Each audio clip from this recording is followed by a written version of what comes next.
Hello everyone, today I'd like to talk about my feelings on From Software's new IP, the Duskbloods, after taking part in the closed network test this past weekend. Long story short, it's good. It's really good. But if you want to know why, then stick around.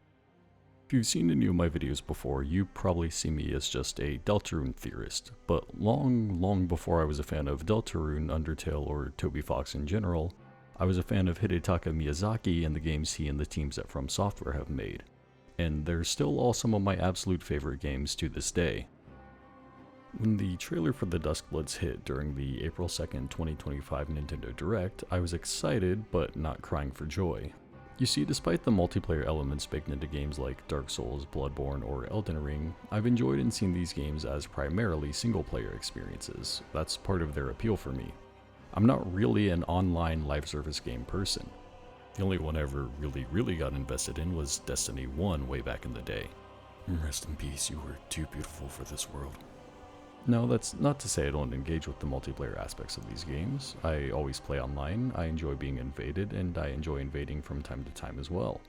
In Dark Souls 3 specifically, I also love taking place in the fight clubs that were so predominant in that title. But in the thousands of hours I played across these games, those things make up maybe 10% of my playtime, if not less. The majority of the time, I'm battling my way through these oppressive onslaughts completely on my own, and I like it that way. So when it was ultimately revealed that the Duskbloods was an online PvPvE battle for virtue, I wasn't necessarily disappointed, but I wasn't ecstatic either. And over the next 16 months, we've gotten almost no new information about the game leading up to the network test, so my initial opinion never really changed over time. But then they announced the network test, so I signed up, and just like almost everyone else who did, I got a code. Right before the network test went live, a few of the more prominent creators in the Soulsborne YouTube scene got to play it first, and all of them made videos about their thoughts and experiences with the game. This finally gave a bit more information about the game, and Miyazaki himself also did some interviews that were very insightful. Stay tuned for a video after this one about my takeaways from those interviews and what they say about the current state of From Software, their direction they're going, and what that means for their future. So I got the code for the network test, and I spent a total of about 9 hours playing the game, as I wasn't able to play the full duration of every network test. First, let's talk about the performance. The game runs at an uncapped frame rate targeting 60 FPS, but often runs lower, sometimes in the low 40s, but more often in the upper 40s or low 50s. In certain scenarios, the game will hit the 60 FPS target, but it's pretty rare. I was actually pleasantly surprised by this, all things considered. I went into the test thinking, based on nothing mind you, that the game would be capped at 30 FPS, and I'm very happy that this isn't the case. In terms of visuals, it's a little bit of a mixed bag. From an art direction perspective, the game is absolutely stunning, and that's just based on the one map that we got to play during the network test. The world is colored in deep, rich, dark, saturated hues of bloody crimson, sapphire blues, gloomy purples, putrescent greens, and vibrant golden ambers.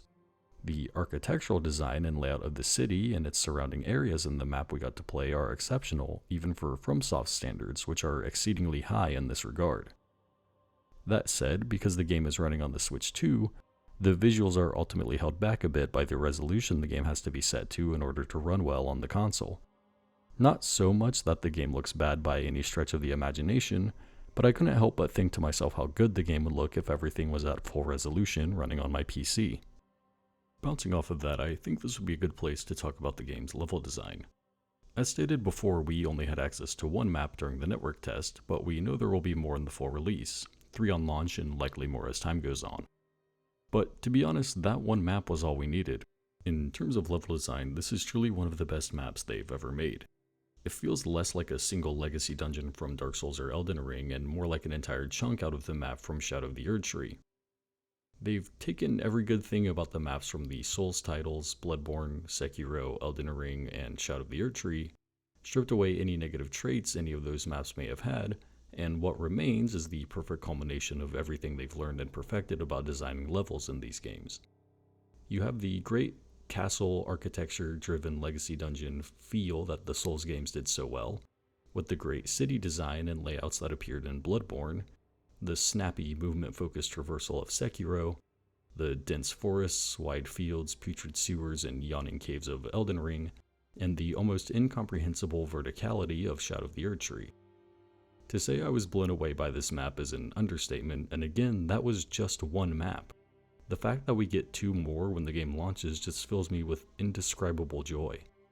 Honestly, exploring and learning them is one of the things I'm most excited about. Now let's talk about gameplay. For one, movement in this game feels fantastic, maybe the best it's ever felt in any of these games.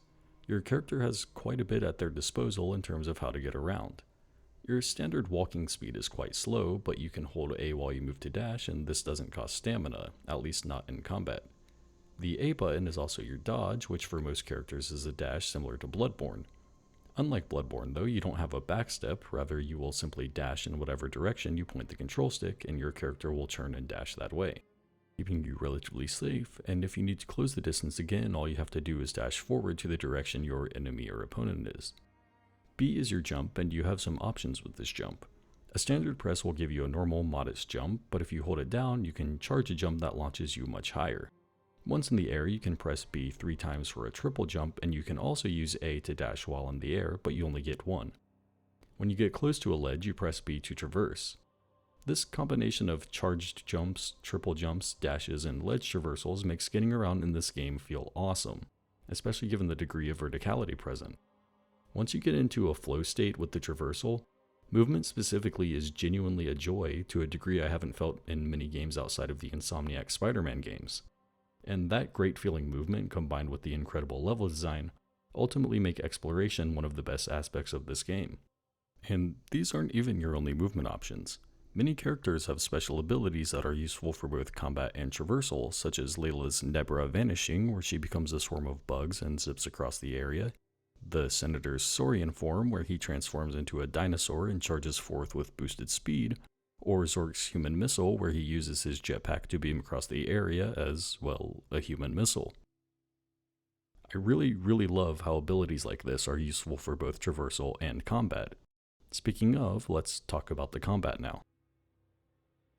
If you've played Dark Souls, Bloodborne, Elden Ring, or Sekiro, you have a decent idea of how the combat feels in this game. That said, this game doesn't just have the standard Souls formula combat. No, instead elements from all of these games are a factor in combat. The foundation established in the Soul games is still here, of course. You even have a dedicated button for blocking with the shield, but there's also the dashing mechanic of Bloodborne, as well as every character having a gun, or at least some kind of projectile attack, in their offhand. On top of that, the parry meter from Sekiro also makes a return, and when this is maxed out, you'll get a lengthy stun on your opponent, or you can give them a big chomp in the neck as your riposte, which do a number of things like heal HP or spellbind a mob to be your ally, or if they're a trespasser, they'll be incapacitated, allowing you to unload damage on them uninterrupted. On top of all of these mechanics, the movement options I praised when talking about traversal and exploration also serve as some of the central pillars of combat as well. Knowing when to dash away, jump out of danger, dash toward your opponent, air dash, and engage in mid-air combat are all essential for getting the win on your opponent. This is especially pertinent because the Duskbloods has done away with the backstab feature, which I am really happy about. No more locking on and moving in an endless circle trying for the one-shot backstab, or using it on every mob you run into because it's the strongest, safest option. That's all completely out the window now, and combat is completely about your ability to hit your opponent without getting hit, or at least getting hit less. With how crucial things like jumping, air dashing, dodging, using special abilities, and timing guard counters are to combat, it interestingly reminds me of Super Smash Bros. Of all things in some ways, especially when we're talking about PvP battles. And I mean that as a good thing. Combat is extremely fast-paced, intense, and engaging. Knowing your own movement options, your opponents, reading them, anticipating their moves, and timing your own attacks, guard counters, and specials are some of the strongest keys to victory. You have to manage a lot in this game. The melee weapons, the offhand weapons, the special abilities which you can cycle between, the myriad movement options, and how distinct every character's style and abilities are. This ultimately culminates in the PvP having a very high skill ceiling, which I think is great. On the contrary though, PvE feels a bit more relaxed and plays more like what you might be used to with these games. All of your time outside of PvP involves the killing of mobs and boss type enemies called trespassers. Fighting these goes in tandem with your exploration, and doing both will award you experience points and virtue, both of which are crucial to winning a match. Leveling up will grant you more health, stamina, and damage, and it's also how you unlock your character's secondary special ability. As you explore and defeat the mobs and trespassers, you'll also be rewarded with items such as fire bombs, boluses which slowly heal you like life gems in Dark Souls 2, and forges that apply an elemental buff to your weapon. Killing trespassers, in addition to granting you experience and virtue, will also award you with buffs like increased health and stamina, melee or ranged attack buffs, affinity resistance, stagger resistance, faster cooldowns or more uses of one of your special abilities, etc. There's also the kin system, which is an element I really enjoyed. The kin are NPCs that you can form a contract with and summon to aid you over the 3 phases in the final grill battle. These are distinct characters with their own build types and abilities. Over the course of the 3 phases, they also level up, and as they do, they'll become stronger, some of them even unlocking additional abilities at different levels. Using the various kin and figuring out what they do is almost as fun as figuring out which character you prefer to main. Someone like Beatrice, for example, who dual wields pistols and constantly attacks from range, is great to pair with Albert, who uses an SMG as his projectile offhand weapon. The two of them together create an unrelenting pressure situation that's really hard to deal with. Both of them can just keep blasting lead at you, and your only choice is to either run away or somehow nuke both of them with a special ability. In the middle is someone like Baritone, who wrestles and suplexes your opponents at close range, but can also blast them away with his strong, powerful voice. On the opposite end of the spectrum from a kin like Beatrice is someone like Gargoyle. She's slow and chunky and doesn't really fight. Instead, she teleports around, buffing your health and defense, which lets you prioritize using your own abilities and combat style without the fear of dying as much. How you play and what you prioritize may well impact which kin you prefer to form a contract with, ultimately making them an important part of your strategy. While it was completely random in the network test which kin you formed a contract with at the summoning gate, I believe the full release will have hints and tells around the various summoning gates that will inform which kin which is behind them, which gives you a bit more choice if you have a kin you strongly prefer. Now let's talk about the overall premise and gameplay loop. The basic idea of every match is that every character has been summoned from different regions and different time periods of this world to compete in a battle for the first blood. In order to fight for the first blood, one must prove they are worthy by earning virtue. Whoever has the least virtue at the end of each phase will be called and will not participate in the final battle for the first blood. If you've played or read Fate Stay Night, or maybe even if you've read or watched the Calling Games arc in Jujutsu Kaisen, this premise might sound pretty familiar to you. It's cool enough as the premise of a story or story arc in a visual novel or manga, and as the premise of a PvPvE game with that fantastic Souls combat and level design, well, it's kind of the best thing ever. You still have your traditional Souls-style exploration and PvE elements, but with the literal best implementation of PvP they've ever made, and some of the best feeling PvP combat I've ever experienced. And the phase system of each match helps you manage what to prioritize and win. The earlier phases are more relaxed and PvE focused, letting you soak in exploring the level, fighting mobs, and gaining buffs and experience. The second phase, you start prioritizing virtue. At the start of the phase, you'll likely be focused on fighting trespassers, either alone or in cooperation with your opponents, which can be really helpful. At the same time though, whoever lands the killing blow on the trespasser will get the most benefit for its defeat, so even if you join the battle in cooperation with your opponents, there's still a competitive aspect to it. At the end of the second and third phases, ritual sites become active. There's 2 different emphases you can aim for once the ritual sites activate. Pledging to a blood pledge pillar grants you pledge virtue, and the amount you receive will increase if you obtain a gold stone. If another player pledges to the same pillar you did, they will overwrite your pledge and you'll lose the virtue. The other route is sword virtue, which rewards defeating other players in the ritual area. Obtaining a redstone will give you more sword virtue for defeating other players. You don't lose virtue if you die in this scenario, rather you're rewarded for killing other players and not dying. If you continuously are killed by players looking to increase their sword virtue, then you'll become a virtue farm for them, which could ultimately lead to you being called. The ritual period overall is very impactful in determining whether or not you'll be called, and pulls the ends of the second and third phases strongly towards PvP. Because these ritual sites activate so close to the end of those phases, you have to be aggressive to avoid being called. You may pledge multiple pillars and build a ton of virtue, then suddenly have all of them overwritten and find yourself on the cut list. Now you have a choice to make. Do you go back and start trying to reclaim those pledges, or do you grab a redstone and start taking out as many people as you can? For me, the answer was to do a lot of both. Grab a goldstone, pledge to a pillar when it's absolutely safe, then immediately swap for a redstone and focus on killing other players. Oftentimes, the best strategy will depend on the exact situation.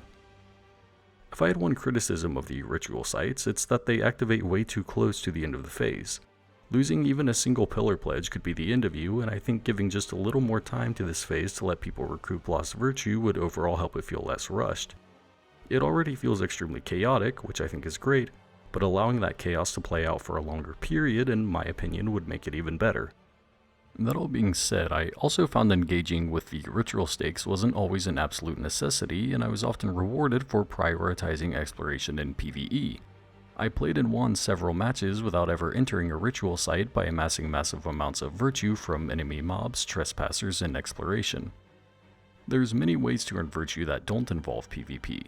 Flame virtue can be obtained through exploration by finding and interacting with lantern corpses. These are first come first serve, and once they're lit, virtue can't be obtained from them. You're also awarded virtue for the Bloodfang commendation, which awards having the highest overall mob kills. Collector commendation is awarded to players who pick up the most items. There's also a third option for obtaining virtue, which is the sigils. These all involve interacting with another player, and while some task you with engaging in PvP, others demand cooperation. The Sigil of a Sworn Enemy and Sigil of the Eye of Morales task you with hunting down and defeating another player in the match, and the success of this will award you with a lot of virtue.